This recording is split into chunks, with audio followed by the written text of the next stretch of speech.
Hey y'all, good morning. So I made an Instagram post talking about the importance of creating safe, judgment-free spaces for teens to express emotions and process decisions.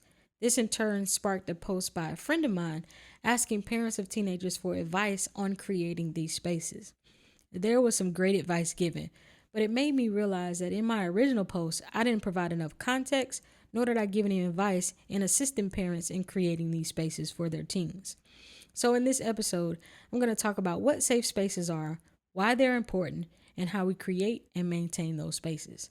Stay tuned for more information. Also, if you know someone that may be interested in this content, share this podcast episode with them.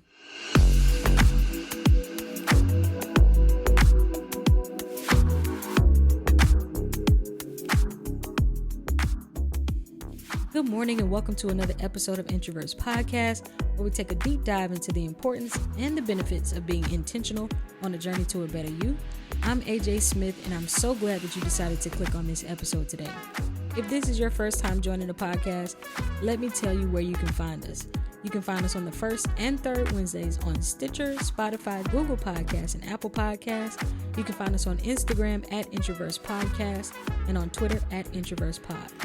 If you don't have access to those previously mentioned podcast platforms, you can find a link in the bio that'll take you directly to the latest episode. Wait a minute, y'all. We are also now on YouTube. So go on over to YouTube, search AJ Empowers, and you will see all the episodes from season 3, except the Kindred Strangers episode on YouTube. So go on over, subscribe, comment, like, share, do all the things. Tell your mama, your sisters, your cousins, your aunties, and everybody else that Introverts Podcast is now on YouTube. You can find me, your host, AJ Smith, at AJ Empowers on all social media platforms. Now, your girl is also a certified life coach, ready, willing, and able to journey with teenagers that is in need of some assistance with impulse control and emotional awareness. So if you know a teen struggling in those areas, go on over to ajempowers.com. Book your free, yes, it is free, the first call is on me, the free discovery call to see if we're meant to journey together. I attempted to record this episode yesterday and my audio was all jacked up because I didn't have on headphones. You see, I got them on today. But how the Instagram post go, it looked like a hater was trying to throw something at me, but we're going to get it done today. So let's go ahead and jump into the vibe. How am I feeling? I'm actually feeling good. There's no other way to put it. I feel good. And I know it's been a minute since I've just been good, but I really am good. And I'm excited to say that I'm good. I'm learning how to adapt to the changes that are happening in my life and move forward in a space where things are just flowing well for me. And it's been a while since I've been in this place and I'm just excited to be here. So let's go ahead and jump into today's episode. Today we're going to talk about safe spaces. But in my research, I came across 2 different types of spaces, and that was safe spaces and brave spaces. And of course, the way I operate, I want to give you a definition for both so that we know exactly what we're working with. So a safe place is a place or environment in which a person or a category of people can feel confident that they will not be exposed to discrimination, criticism, harassment, or any other emotional or physical harm. And a brave space is a space where participants feel comfortable learning, sharing, and growing. A brave space is an inclusive space. So by definition, these 2 spaces talk about including marginalized communities into the education and work spaces. But I want to take a look at it and talk about it from more of an emotional standpoint and how we create these spaces for our loved ones.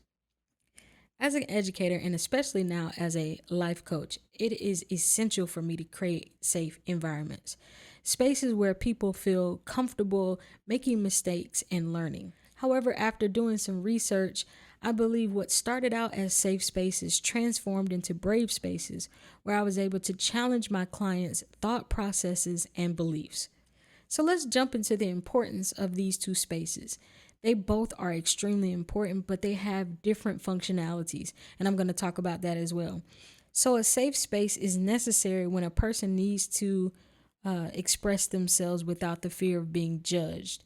Society is an extremely judgmental place, and it's important that we give our loved ones an opportunity to show up authentically as they are, 100% without the threat of judgment. These safe spaces will be important when a person needs to vent. Or let's say someone is going through a hard day and they have been discriminated against in that day because they are a person of color or because they are part of the LGBT community. They don't need you to challenge their thought process in that moment. They need to feel safe and they need that environment to essentially wrap their arms around them. So that's when a safe space is necessary. Now let's get into when brave spaces are necessary. Brave spaces are needed when you're working through a decision-making process or you're trying to help someone see something from a different perspective. Maybe they got in an argument with a friend and you want to help them understand the other person's point of view. Providing our loved ones with the access to different point of views create a less judgmental and more open-minded society. Now let's get more into the creating of these spaces. I believe wholeheartedly that both of these spaces begin with trust. The people in your life have to trust that you won't judge them for their thought process. You will seek to understand and not to be understood. They need to trust that their words have value when they speak. And then last but certainly not least, they need to trust that after the conversation, you won't see them any differently than you've seen them prior to starting. So I believe that in order to have a brave space, you must first start with a safe space, making sure your loved one feel comfortable talking to you and conversing with you and expressing themselves and being vulnerable. It can be hard to trust someone in a space when they're constantly challenging your beliefs in the beginning. So give them time before challenging and questioning their thought process. But I want to clear up this misconception. The absence of judgment does not mean the absence of correction.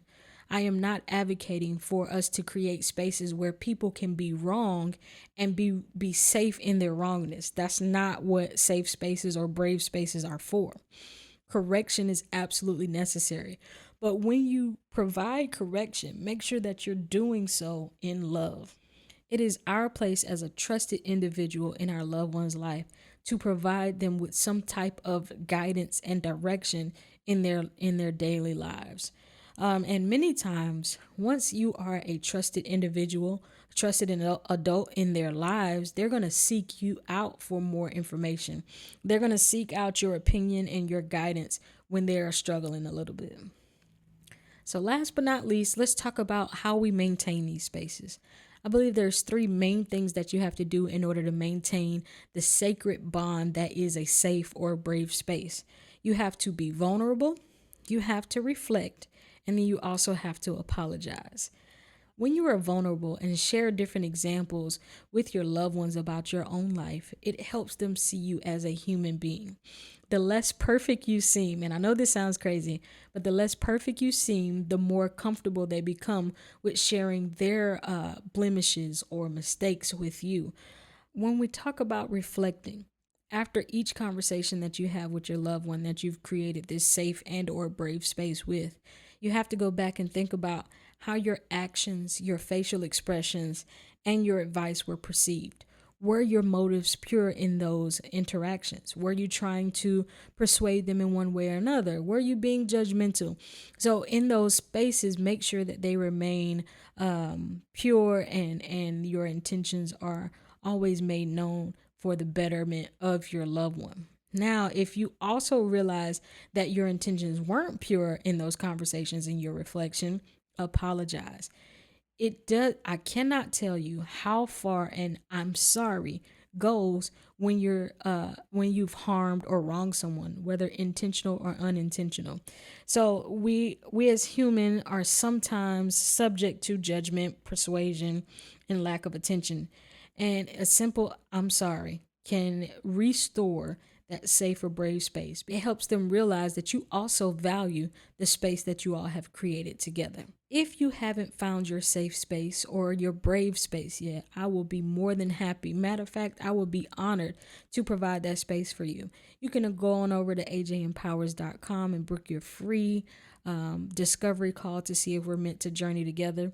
If you if you know a teenager that is needing some assistance in this area, they don't have anyone to talk to. Again, I take joy and pride in being a life coach and providing people with safe spaces where they can show up 100% authentically as they are in those spaces. And with that being said, I hope you enjoyed this podcast episode. Y'all know when I'm riding solo, I get in there and I get out. There is no interview, right? So it's just me talking, so I don't want to hold you too long. Let me tell you again where you can find the podcast. You can find us on the first and third Wednesdays on Stitcher, Spotify, Google Podcasts, and Apple Podcasts. You can find us on Instagram at Introverse Podcast and on Twitter at Introverse Pod.